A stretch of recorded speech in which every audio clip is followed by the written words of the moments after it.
Hello students, welcome to the next class. So in the previous class we have started the test of significance for the single sample. So to test whether the random sample is drawn from the population or not, we are going to test it by using the single mean, that is with the mean, the population mean, whether the random sample is drawn from the population with the mean mu or mu naught we consider as some specified value. So coming to the test of significance, first we consider a random sample which is drawn from a normal population, that means with mean mu and variance sigma square. Then we know that if xi follows normal with mean mu comma sigma square, then the sample mean x bar follows the normal distribution with mean mu and variance sigma square by n. So then we write the null hypothesis as mu equals to mu naught. That means the sample is drawn from the population with mean mu naught, or we can write as there is no significance difference between the sample mean and population mean. And according to the based on the question, we are going to write the alternative hypothesis as the sample is not drawn from the population with mean mu or mu naught. Then the test statistic, by using the sampling distribution of mean, we are going to write the test statistic as, what is the test statistic we are going to write? Z equals to x bar minus mu by sigma by root n follows normal with 0, 1. So under the test statistic or under the null hypothesis mu equals to mu naught, we are going to write the test statistic as x bar minus mu naught by sigma by root n. And for suppose if sigma value is unknown or not known, then we estimate this sigma value as sigma hat equals to S, that is sample standard deviation. Now we will compare this calculated value with the table value. So if the calculated value is less than or equals to table value, we accept the null hypothesis. Otherwise, if the calculated value is greater than the table value, then we reject our null hypothesis. That means we accept the alternative hypothesis. So this is all about the test of significance for single mean. In today's class, we will discuss few problems based on the significance of single mean. So coming to the first question. So read down the first question. A random sample of 1600 students has a mean score 99. So they have considered a random sample of 1600 students. So for those 1600 students, the scores of the mean, the mean of the scores, that is mean score is given as 99. Then test whether the sample has been drawn from the population with mean score 100 and standard deviation 15. So we have to test whether this sample of 1600 students is drawn from the population whose mean score is 100. That means the population mean is 100 and the population standard deviation 15. So you have to read the questions carefully and identify what are the sample mean values and what are the population mean values. So coming to the solution, first write down given. Given first sample of 1600 students. That means sample size, that is n equals to 1600. Sample of 1600 students has the mean score 99. So that 99 is the mean of this 1600 student sample. That means the sample mean x bar, sample mean is denoted with x bar, right? So x bar equals to 99. Next, test whether the sample has been drawn from the population with mean score 100. So population mean score means the population mean is denoted mu. So mu equals to 100 and the standard deviation, which implies standard deviation means sigma equals to 50. So these are the given values. So next we have to define the null hypothesis and alternative hypothesis. So here sigma equals to 15 means it is known case. So sigma value already given, so it is known case. We don't need to estimate the sigma value. Now null hypothesis.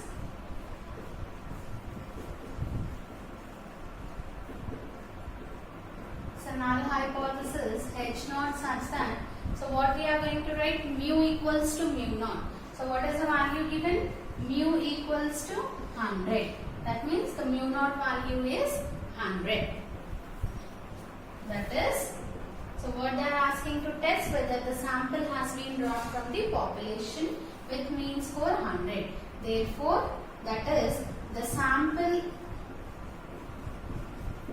has been drawn. The sample has been drawn from the population. From the population with mean score. With mean score 100. Now alternative hypothesis.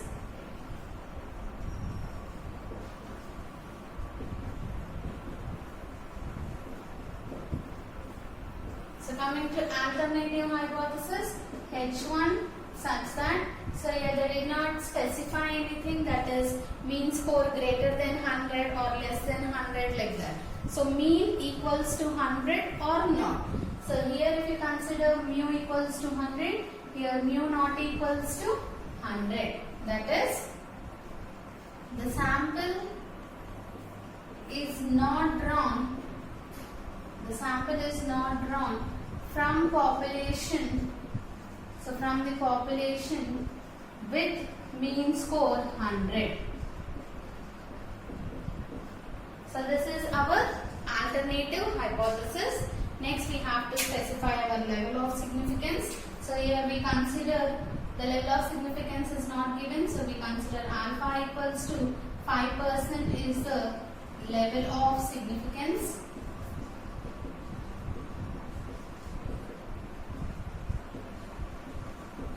Now we will be writing our test statistic.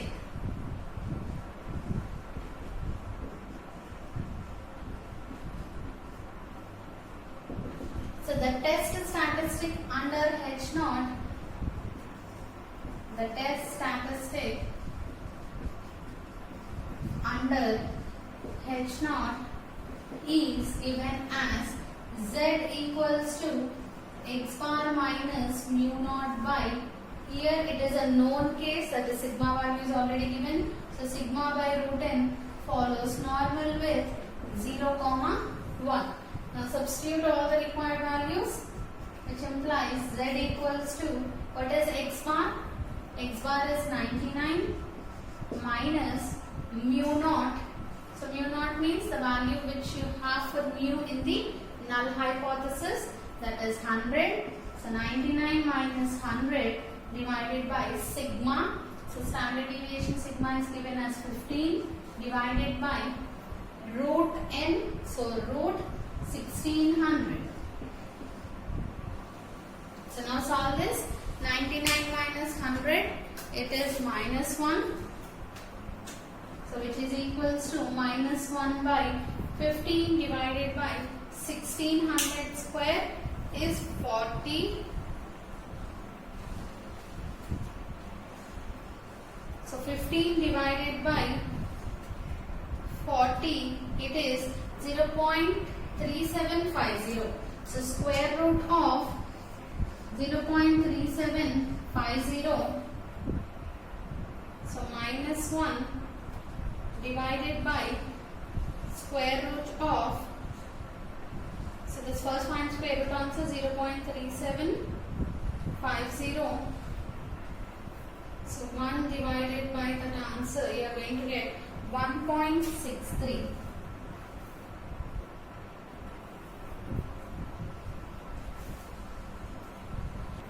So sorry, here root is only for root n, right? So only 15 divided by square root of 1640. So that is only 0.3750.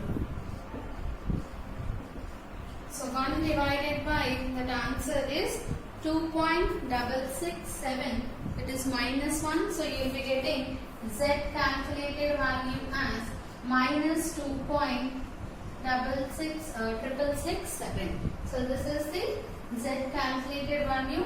Now we will do the comparison and provide the conclusions. So copy this one.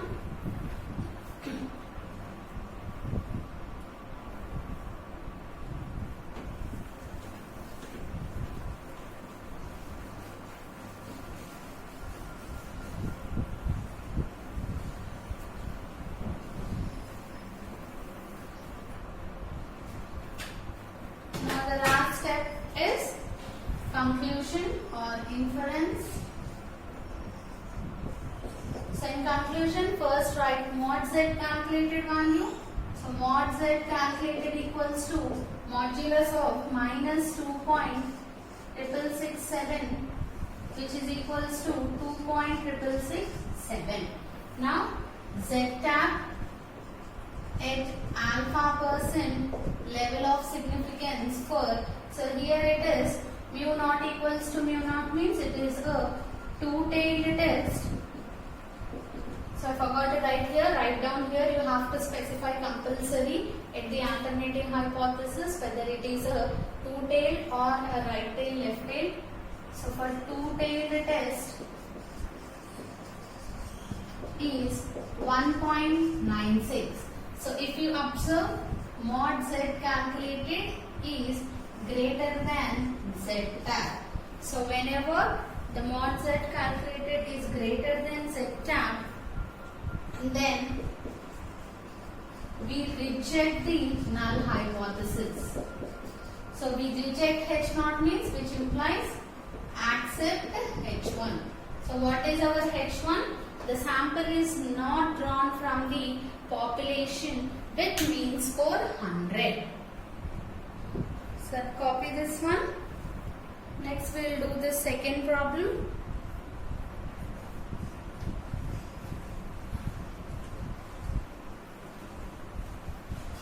So all the problems will be similar, the steps will be similar, only identifying which type of test, what is the test statistic, and substituting the question and understanding the question is very important in this test of significance.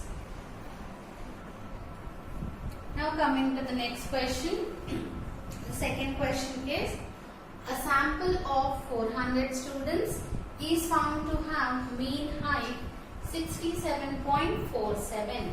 So there is a sample of 400 students whose mean height is, that means the mean of the heights. So for those 400 students, they have recorded the heights and found out the mean to be 67.47. That means the 67.47 is the sample mean.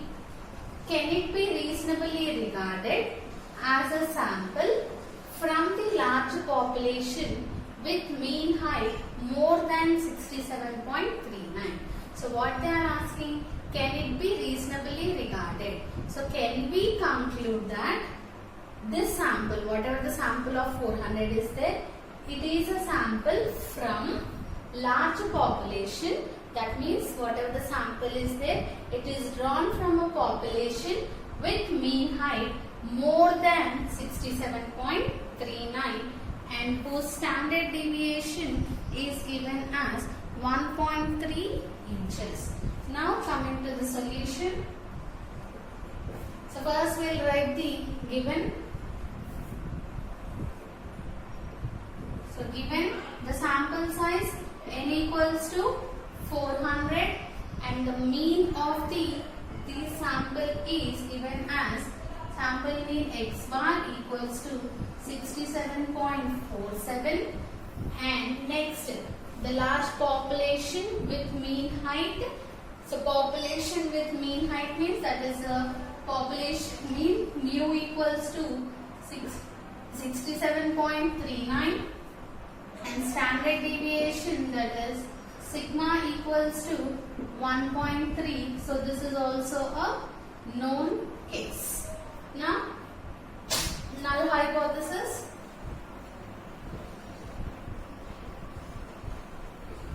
So what is the null hypothesis?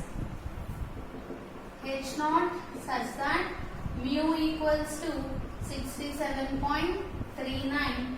That is what we are going to write. The sample is drawn from the population.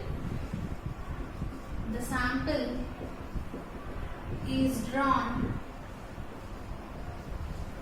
from the population with mean height 67.39. Next, write down the alternative hypothesis.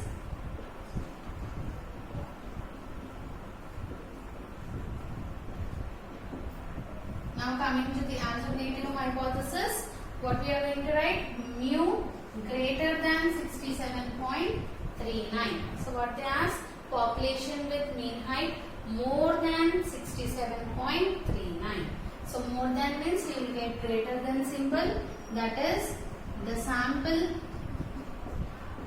is drawn from population with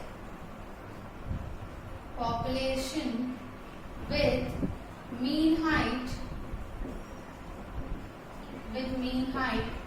more than 67.39. So this is our alternative hypothesis, and the level of significance is not specified. So we will consider alpha equals to 5%. So here alpha equals to 5%. Now write down the test statistic.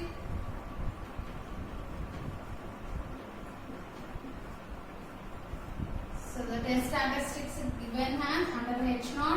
The test statistic is given as Z equals to x bar minus mu naught divided by sigma by root n, which follows the normal with 0,1. Now substitute all the values.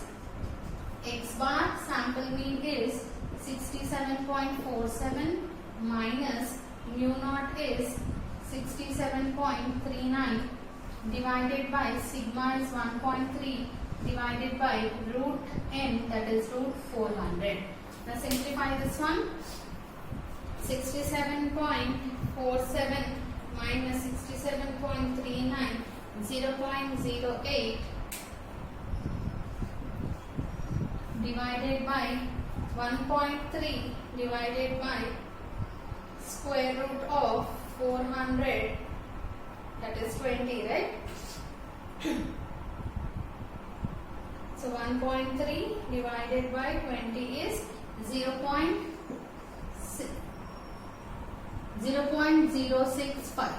So 0.08 divided by 0.065, it is 1.23. So therefore Z calculated equals to 1.23. So since it is a right tail test, now check out the table value for right tail test at 5% level of significance. So Z alpha value will be 1.645.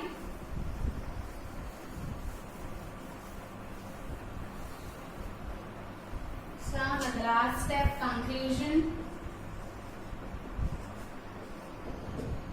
Mod Z calculated equals to how much? 1.23. Z alpha at 5% level of significance for right tail. For the right tail test is Z alpha equals to 1.645. So if you observe, mod Z calculated is less than Z tag. Since 1.2 is less than 1.64, right? So calculated value is less than table value, which implies accept the null hypothesis, that is H0. So under H0 what we have? H naught such that mu is equals to 67.39. That is, the sample is drawn from the population with the mean height 67.39. Now we'll continue with the next question.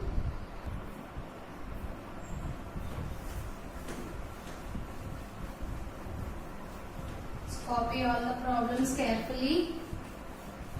Not just copying, you try to solve all the questions.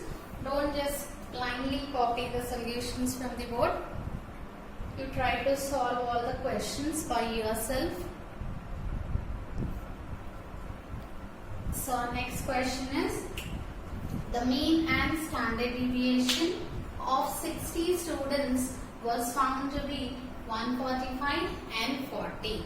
So here the sample size, that means for 60 students, the mean and the standard deviation values are given. That is, mean equals to 145 and standard deviation is 40. So these two are the sample mean and sample standard deviations. So find the 95% and the 99% confidence limits for the population mean. So what is the formula for finding the confidence limits for population mean? So recall it, meanwhile write the given. So how many students are there? 60 students. So the sample size n equals to 60. Next, mean is given. So mean, sample mean, x bar equals to 145. And the sample standard deviation is given. So sample standard deviation, it is denoted with small s, equals to 40. So these are the given values in our question. Now we have to find the confidence limits. So the confidence limits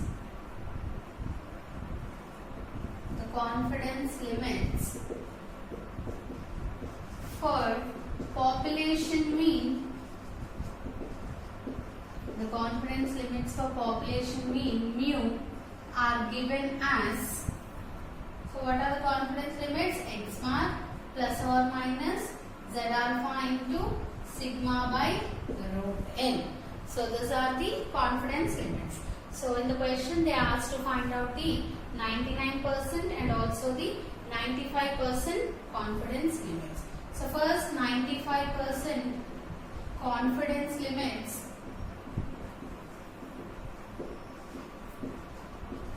So 95% confidence limits means z alpha equals to 1.96, that is at alpha equals to 5% level of 95% confidence means it is 1.96.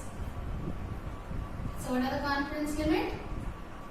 X bar plus z alpha, it is 1.96 into sigma by root n, comma, sorry, x bar minus here x bar plus 1.96 sigma by root n. So substitute the values. So first x bar value is 145 minus 1.96 into sigma value is, so sigma value is unknown, right? So here since sigma is unknown, sigma hat equals to s, that is equals to 40. So sigma is unknown, we estimate the sigma by using the sample standard deviation.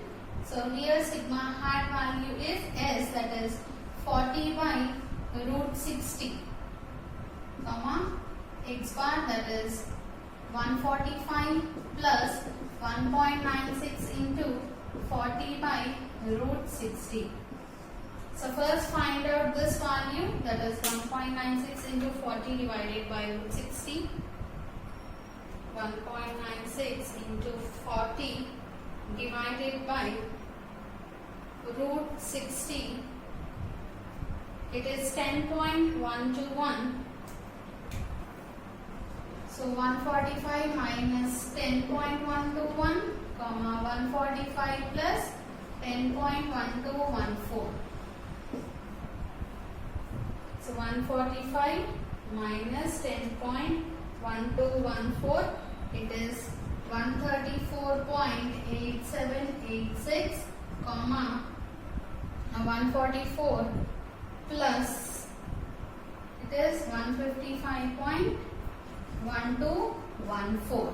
So these are the 95% confidence limits for mu. Similarly, we can find the 99% confidence limits also. So 99% confidence limits are, so what are the 99% confidence limits? X bar plus or minus, here Z alpha value is, so here Z alpha equals to, Z alpha at 99% means 1% level of significance is 2.33. So 2.33, it is a table value at 1% level of significance.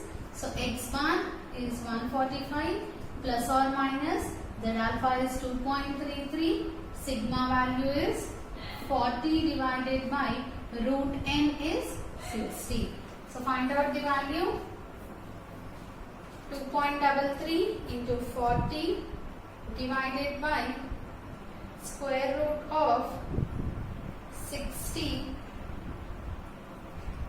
is 12.145 plus or minus 12.0321. So 145 minus 12.03 is 132.9679, comma the upper limit will be 145 plus 12.0321 is 157.03. So these are the 99% confidence limits for the population mean mu. So in this way we can find the confidence limits also. So today's class we have discussed 3 problems. So first problem was based on the two-tailed test. So by seeing the question we got the two-tailed test in the alternative hypothesis. Similarly, second question was we had mu greater than mu naught. So that is a right-tailed test. So based on the question, if in the question it is given less than or inferior, all these terms refer to the less than. Wherever you have less, decrease, all these comes under left tail test. More, increase, superior, all this comes under the right tail test. So it did not specify more, less, or just simply specify yes or no, whether it is correct or not, the value is true or not. In that case you will be considering as two-tailed test. So identifying the test is very important because our decision will be based on Z alpha value.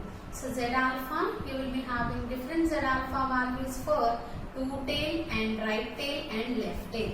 So that's why if you identify it well, then only you can give a good conclusion. So level of significance also. So if the level of significance, whatever given in the question, you consider that one. Otherwise, if the level of significance is not specified in the question, the general level of significance we consider mostly is 5%. So then you, if nothing is specified, you can conclude it as 5%. So in the next class, we will see the next topic. I will be sending you the different questions. So keep practicing all the questions and find the inferences.